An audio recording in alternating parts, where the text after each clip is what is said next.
Hello दोस्तों, मैं Neeraj पतलेख welcome करता हूं आप सबको आपके इस यूट्यूब चैनल में स्टडी विद मिस्टर पतलेख। तो जैसा कि पिछले दो वीडियो में सेशन 1, 2 और 3 में हमने पर्सनैलिटी बेस्ड वीडियो के वर्ड्स को देखे थे और उन वर्ड्स के एसोसिएटेड रूट वर्ड्स, प्रीफिक्स और सफिक्स को भी हमने जाना था। तो आज के इस वीडियो में उसी सीरीज को आगे कंटिन्यू करते हुए आज हम मेडिकल प्रोफेशन में जो डॉक्टर्स होते हैं जिनका अलग अलग स्पेशलिटी होता है उनके बेसिस पे उनसे रिलेटेड वर्ड्स को देखेंगे। ये जानने की कोशिश करेंगे कि अलग अलग जो स्पेशलिस्ट डॉक्टर होते हैं वो क्या करते हैं, वो क्या अपने काम को कैसे करते हैं और उन्हें क्या बोला जाता है। तो बिना किसी देरी के साथ शुरू करते हैं आज के इस वीडियो को। तो आज का हमारा पहला वर्ड्स है गायनेकोलॉजिस्ट। तो पिछले क्लास में हमने 3 वर्ड डिस्कस किए थे, मिसोजिनिस्ट, गायने और गायनेकोलॉजिस्ट। मिसोजिनिस्ट वैसे लोग थे जो वुमेन को हेट करते थे, तो उनको मिसोजिनिस्ट बुलाया जाता था। और वहां से हमने ये देखा कि गायने वर्ड जो है उनको वुमेन को गायने वर्ड बुलाया जाता है। तो वुमेन को जो जो डॉक्टर जो स्पेशल डॉक्टर जो होते हैं जो वुमेन से रिलेटेड डिसऑर्डर को जो ठीक करते हैं, उनसे उनको ट्रीट करते हैं, उनको गायनेकोलॉजिस्ट बोला जाता है। मतलब फीमेल डिसऑर्डर मतलब फीमेल के जो रिप्रोडक्टिव पार्ट को या सेक्सुअल ऑर्गन्स को जो स्पेशल डॉक्टर्स जो उनको ट्रीट करते हैं उनको गायनेकोलॉजिस्ट बोला जाता है। और हमने ये भी देखा था कि गायनेकोलॉजिस्ट भले ही वुमेन से रिलेटेड डिजीज को ट्रीट करते हैं, बट गायनेकोलॉजिस्ट मेल और फीमेल दोनों हो सकते हैं। तो हम इन सारे वर्ड्स को एक एज ए स्टोरी इसको एज स्टोरी की तरह देखेंगे कि पहले एक वुमेन ने अपना चेकअप कराया गायनेकोलॉजिस्ट के बाद, और वो नेक्स्ट फेज में हम देखते हैं कि उसी वुमेन का जब प्रेगनेंसी के टाइम पे या प्रेगनेंसी के बाद जब फाइनल जो डिलीवरी देनी होती है बच्चों की, तो वैसे केस में वो फीमेल जिस डॉक्टर के पास, जिस स्पेशलिस्ट डॉक्टर के पास जाएगी, वैसे डॉक्टर को बोला जाता है ऑब्स्टेट्रिशियन। मतलब इनका स्पेशलिटी होता है कि बेबीज को डिलीवर करना, और डिलीवर करने की पहले जो प्रेगनेंसी रिलेटेड जो चेकअप्स होती हैं जिसमें कि सोनोग्राफी चेकअप होती है, तो इस तरह के जो चेकअप को जो डील करते हैं वैसे डॉक्टर्स को बुलाया जाता है ऑब्स्टेट्रिशियन। अच्छा, आपने बहुत सारे क्लिनिक के बारे में ये ऐसा बोर्ड देखा होगा जहाँ पे लिखा रहता है gynaecologist and obstetrician. Generally most of the cases में ऐसा होता है कि जो गायनेकोलॉजिस्ट होते हैं वो ऑब्स्टेट्रिशियन भी होते हैं। हालांकि दोनों अलग अलग प्रोफेशन है, मतलब दो अलग डिपार्टमेंट है दो, लेकिन चूंकि इन दोनों में काफी सिमिलरिटी होती है, तो जो गायनेकोलॉजिस्ट होते हैं वो ऑब्स्टेट्रिशियन भी होते हैं। बट गायनेकोलॉजिस्ट वुमेन के रिप्रोडक्टिव पार्ट्स में और फीमेल और जो सेक्सुअल ऑर्गन में जो प्रॉब्लम होती है उनको ट्रीट करते हैं, और ऑब्स्टेट्रिशियन जो होते हैं जो बच्चे की डिलीवरी और प्रेगनेंसी की पीरियड में जो जिन सारी चीज़ों को का ख्याल रखा जाता है, इनको ट्रीट किया जाता है, वैसे डॉक्टर्स को बुलाया जाता है ऑब्स्टेट्रिशियन। तो ये दोनों एक माइन्यूट सा डिफरेंस है, बट ये डिफरेंस आपके लिए आपको जानना काफ़ी ये ज़रूरी है ताकि आप इस चीज़ दोनों वर्ड्स को डिफरेंशिएट कर पाएँ। अच्छा, अब बच्चे का डिलीवरी हो गया। अब डिलीवरी होने के बाद जो जो डॉक्टर्स जो बेबी को बर्थ से लेकर उसकी ग्रोथ और डेवलपमेंट पे और उनको तरह तरीके का इनोक्यूलेशन दिया जाता है। इनोक्यूलेशन का मतलब होता है टीका देना, जैसे अलग अलग बीमारी जो जो अलग अलग जो डिजीज होती है उनसे बचने के लिए, उनमें उनके लिए उनके अगेंस्ट इम्यूनिटी क्रिएट करने के लिए इनोक्यूलेशन किया जाता है। ये इनोक्यूलेशन वैक्सीनेशन ये दोनों आपस में मिलता जुलता एक टर्म है, बट एक थोड़ा सा डिफरेंस होता है कि इनोक्यूलेशन में बेसिकली इनोक्यूलेशन बॉडी के आर्म पार्ट पे ज़्यादातर इंजेक्ट किया जाता है। आपने ये देखा भी होगा कि बहुत सारे पहले के 80s और 70s के टाइम पे जब ऐसा इनोक्यूलेशन होता था तो सबके आर्म्स में वो इंजेक्ट करके दिया जाता था, तो बहुत सारे लोगों के आर्म्स में उस तरह का आप दाग अभी भी देख सकते हैं। तो ये इनोक्यूलेशन का और जो ये वैक्सीनेशन का जो पार्ट होता है ये भी पेडियाट्रिशियन ही करते हैं। अच्छा, जब हम बच्चों की बात करते हैं तो हम बहुत तरीके का टर्म सुनते हैं। किड होता है, इन्फेंट सुनते हैं, चाइल्ड या और भी टीनेज। तो हमें बड़ा कन्फ्यूजन होता है कि किसे क्या बोलते हैं। तो एक्चुअली इन सारे जो जो वर्ड्स जो जो यूज़ किए जाते हैं वो बच्चे के ग्रोथ के हिसाब से डिफाइन किया जाता है। उनका मतलब एज पीरियड के बेसिस पे उनको सेग्रीगेट किया गया है। तो हम लोग वन बाय वन इसको देखते हैं कि किस पीरियड में किस चीज़ का, किस टर्मिनोलॉजी का यूज़ किया जाता है। तो पहला है न्यूबॉर्न, मतलब बर्थ से लेकर 4 वीक मतलब ऑलमोस्ट 1 महीने तक का जो पीरियड होता है, वैसे पीरियड में बच्चे को न्यूबॉर्न बोला जाता है। ऐसे पीरियड में बच्चे सिर्फ़ मतलब रोना ही इनको आता है और ये कुछ नहीं कर सकते हैं। अगर इनको कुछ भी किसी भी तरीके की प्रॉब्लम हुई या भूख लग रहा है या कोई भी अनईज़ी फ़ील हो रहा है, तो बच्चे सिर्फ़ इस पीरियड में रोते हैं। इनके अलावा और ये कुछ नहीं कर सकते। नेक्स्ट फेज़ होता है इन्फेंट, जो 1 महीने से 1 साल का ये पीरियड होता है। ये वही पीरियड होता है जहाँ पे जो न्यूबॉर्न जो बेबी होती है, वो अपना पहला वर्ड बोलते हैं, अपना पहला साउंड उनके मुँह से निकलता है। ये हाथ और पैर का मूवमेंट करना जान जाते हैं। बॉडी को वो मतलब बॉडी को मूव कर सकते हैं और ये मतलब स्माइल कर सकते हैं लोगों को देख के सेंस उनके अंदर में आ जाता है कि जो लोग उनको सामने के लोग उनको जो भी तरीके से उनको बोलते हैं, वो उस चीज़ को ये कैच कर सकते हैं। तो ये सारी चीज़ें जो होती हैं उनको वैसे पीरियड को इन्फेंट बोला जाता है। नेक्स्ट पीरियड होता है टॉडलर। ये 1 से 2 साल की पीरियड को बोला जाता है, ऐसे पीरियड में टॉडलर। ये वो फेज़ होता है जब बच्चा क्रॉल करना स्टार्ट करता है या जब उसे अपने पैर पे खड़ा होना सीखता है, वॉक करना सीखता है, इधर घूमना सीखता है, अपने पेरेंट्स के अलावा और भी रिलेटिव्स को पहचानना, उसके अंदर में वो सेंस आता है कि उनको देख के वो पहचान पाए, ये वो पीरियड होता है। तो नेक्स्ट पीरियड जो होता है किड, और जिसको हम लोग प्री स्कॉलर भी बोलते हैं, मतलब इस टाइम पे बच्चे प्री स्कूल में एंट्री ये वो करते हैं 2 से 5 साल के पीरियड में। आपने बहुत सारे प्री स्कूल का नाम भी देखा होगा जो किड से रिलेटेड ही नाम होता है, जैसे किड जॉन, किड जी, किड्स प्ले। ये वो पीरियड होता है जब बच्चे को सॉलिड फूड दिया जाता है। ये अपने पेरेंट्स के अलावे और भी नए-नए चीज़ों को देखते हैं।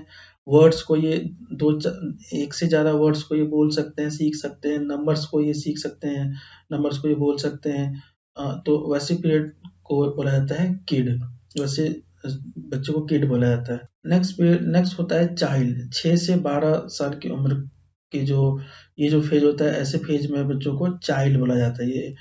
और नेक्स्ट फेज है एडोलेसेंट या फिर टीनेज, मतलब जिनका एज मतलब 13 टू 19 होता है। मतलब आप जैसे 19 लास्ट में टीन होता है ना, तो तो वैसे एज को टीनेज बोला जाता है। इस एज में बच्चों का पुबर्टी हिट होता है। पुबर्टी मतलब जैसे बॉडी के अंदर में फिजिकल चेंजेस होना स्टार्ट होते हैं। जैसे किसी का एडम्स एप्पल आते हैं, मतलब कंठ जिसको बोलते हैं आता है। पिच काफ़ी लो हाई से लो पिच हो जाता है या पिंपल्स आने लगते हैं, तो ऐसे पीरियड्स को एडोलेसेंट या टीनेज बोलते हैं। तो ये जितने भी ये न्यूबॉर्न से लेकर टीनेज का जो फेज होता है ना, इस फेज के अंदर जो भी किसी भी तरीके का किसी को कुछ प्रॉब्लम है तो वो जिस डॉक्टर के पास जाते हैं उस डॉक्टर को पेडियाट्रिशियन बोला जाता है। नेक्स्ट है डर्मेटोलॉजिस्ट। डर्मेटोलॉजिस्ट वैसा मेडिकल स्पेशलिस्ट है जो स्किन से रिलेटेड डिजीज़ को वो उसको ट्रीट करते हैं। स्किन के रिलेटेड डिजीज़ में जैसे छोटे-मोटे डिजीज़ जैसे कि स्किन में इन्फेक्शन आ जाना से लेकर मेजर प्रॉब्लम जैसे कि स्किन से रिलेटेड लेप्रोसी होना या स्किन कैंसर होना, इन सारी चीज़ों को डर्मेटोलॉजिस्ट ही ट्रीट करते हैं।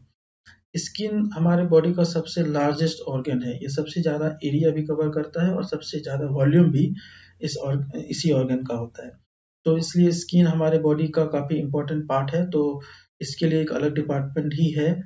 और स्किन में सिर्फ़ हमारा स्किन ही नहीं बल्कि इसके अंदर मतलब नाखून, नेल और मतलब बाल, ये सारे इसके अंदर आते हैं। इसके अंदर में कॉस्मेटिक प्रॉब्लम्स भी आते हैं। जैसे कॉस्मेटिक सर्जरी का नाम आपने सुना होगा कि अपने लुक को चेंज करने के लिए बहुत सारे लोग कॉस्मेटिक सर्जरी कराते हैं, या किसी स्किन बर्न के केस में, वो चाहे फायर से स्किन बर्न हुआ हो या सन बर्न हुआ हो या एक्सेसिव हीट की वजह से बर्न हुआ हो, तो उन सारे बर्न्स को ट्रीट करने के टाइम पे भी जो सर्जरीज को जो परफॉर्म किया जाता है, उन सारे सर्जरीज को परफॉर्म भी ये डर्मेटोलॉजिस्ट द्वारा ही किया जाता है।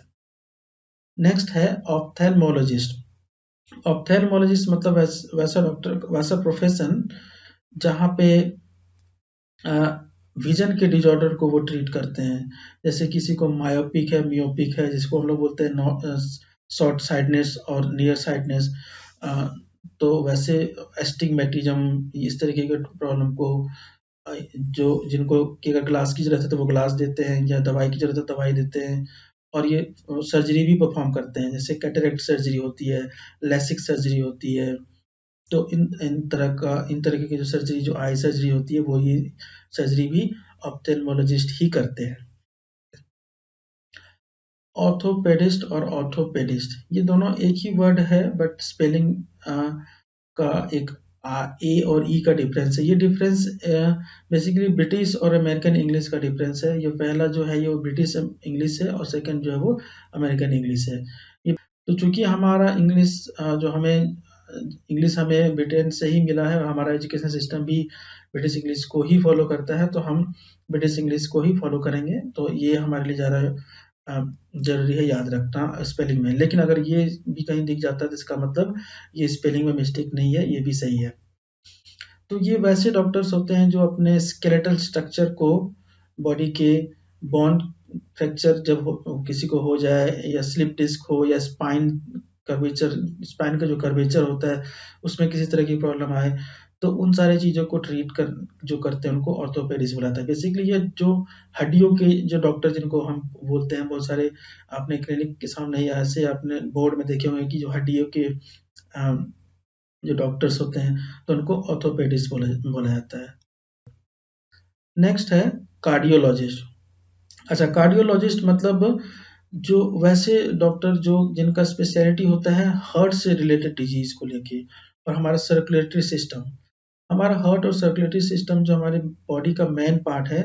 हार्ट में 4 तरीके का पंप होता है जो ऑक्सीजनेटेड ब्लड को पहले तो सारे बॉडी से कलेक्ट करता है, उसको फिर मतलब उसको फिर से साफ करके उसको ऑक्सीजनेटेड बना के फिर वो बॉडी के अलग अलग पार्ट को नर्व्स के थ्रू उसको ट्रांसफर किया जाता है। तो ये जो सर्कुलेटरी सिस्टम है, इन सारे सिस्टम के जो स्पेशलिस्ट जो डॉक्टर होते हैं उनको कार्डियोलॉजिस्ट बोला जाता है।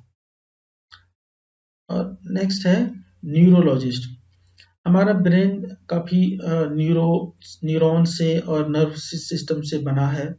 तो उन सारे चीज़ों में जो स्पेशलिस्ट जो होते हैं, और जो उन सारे डिजॉर्डर उनमें जो डिजॉर्डर हो जाए, तो उनको जो ट्रीट जो करते हैं उनको न्यूरोलॉजिस्ट बोला जाता है। ब्रेन के अंदर जो डिजॉर्डर आए, या स्पाइनल कॉर्ड के अंदर कोई डिजॉर्डर आए, या मतलब नर्वस सिस्टम में ही कोई किसी तरीके की प्रॉब्लम आए, तो उन सारे प्रॉब्लम को जो डील करते हैं वैसे स्पेशल डॉक्टर को बोला जाता है न्यूरोलॉजिस्ट। इसके ठीक बाद इसी से थोड़ा सा रिलेटेड है, बट ये ऐसे डॉक्टर होते हैं जो मेंटल और इमोशनल डिस्टरबेंस जिनके अंदर होती है उनको कम करना और उनको ट्रीट करने की जो स्पेशलिटी है उनको साइकियाट्रिस्ट बोलते हैं। तो ऐसे जो डॉक्टर्स होते हैं वो किसी तरीके की सर्जरी को परफॉर्म नहीं करते हैं, सर्जरी न्यूरोलॉजिस्ट करते हैं। बट ये एक थेरेपी देते हैं जिससे कि मेंटल और इमोशनल डिस्टरबेंस को कम किया जाए। अलग अलग तरीके से जहाँ पे दवाई की ज़रूरत है वो दवाई से देते हैं, या कहीं इलेक्ट्रोकन्वल्सिव थेरेपी होती है। ये एक तरीके का ये एक मशीन होता है जो ब्रेन में एनेस्थीसिया देने के बाद उसके अंदर एक इलेक्ट्रिक करंट प्रोवाइड कराया जाता है, जिससे हमारे जो माइंड में जो केमिकल जो प्रोसेस जो होती है उस चीज़ को फिर से रिट्रीव किया जा सके। अगर किसी ह्यूमन के अंदर वो उसके अंदर में किसी तरह की डिस्टर्बेंस हुई हो, तो उसको एक नॉर्मल पोजीशन में रिगेन किया जा सके, तो उसके लिए इलेक्ट्रोकन्वल्सिव थेरेपी भी किया जाता है। तो साइकियाट्रिस्ट मतलब मेंटल एंड इमोशनल डिस्टर्बेंस को कम करने वाले प्रोफेशन को ये बोला जाता है। तो ये तो थे हमारे आज के इस वीडियो के जितने भी हमने डॉक्टर के स्पेशलिटीज को जो हमने देखा। तो एक बार हम इसे क्विकली रिवाइज करते हैं। और यहाँ पे हमने 2 ग्रुप बनाए हुए हैं इसको मैचिंग कराने के लिए। तो उन मैचिंग का जैसे हमारा पहला है मेंटल और इमोशनल डिस्टरबेंस। तो जैसा कि हमने बताया कि जहाँ पे न्यूरॉन और सर्जरी की बात आती है तो उसे न्यूरोलॉजिस्ट बोलते हैं, और जहाँ पे बिना सर्जरी के किसी थेरेपी को जो मेंटल और इमोशनल डिस्टरबेंस को दूर कर पाए उसको बोला जाता है साइकाइट्रिस्ट। और नर्वस सिस्टम, जैसे अभी मैंने बताया कि नर्वस सिस्टम जो हमारे ब्रेन के नर्व सिस्टम को, न्यूरॉन को जो जो ट्रीट करते हैं, जिनके जो स्पेशलिटी जिनकी होती है, उनको बोला जाता है न्यूरोलॉजिस्ट। स्किन से रिलेटेड जो डिजीज होती है, जिसमें स्किन में रैशेस आ जाना से लेकर स्किन में मेजर प्रॉब्लम को जो ट्रीट करते हैं, वैसे लोगों को, वैसे डॉक्टर्स को बोला जाता है डर्मेटोलॉजिस्ट। नेक्स्ट है इन्फेंट, मतलब जैसे हमने इन्फेंट के अलग कैटेगरीज को देखा था, इन्फेंट न्यूबॉर्न से लेकर किड और टोडलर, और फिर आगे जाके टीनेज से, टीनेज के एज तक। तो उन एज तक को जो डॉक्टर जो ट्रीट करते हैं, डॉक्टर को बोला जाता है पेडिट्रिशियन। फिर हमने ये देखा था कि फीमेल रिप्रोडक्टिव ऑर्गन्स को, जिनके अंदर में जिन जिन फीमेल के अंदर में इन रिप्रोडक्टिव ऑर्गन में जो प्रॉब्लम आती है, उन प्रॉब्लम को जो दूर करते हैं, उन डॉक्टर को बोला जाता है गायनेकोलॉजिस्ट।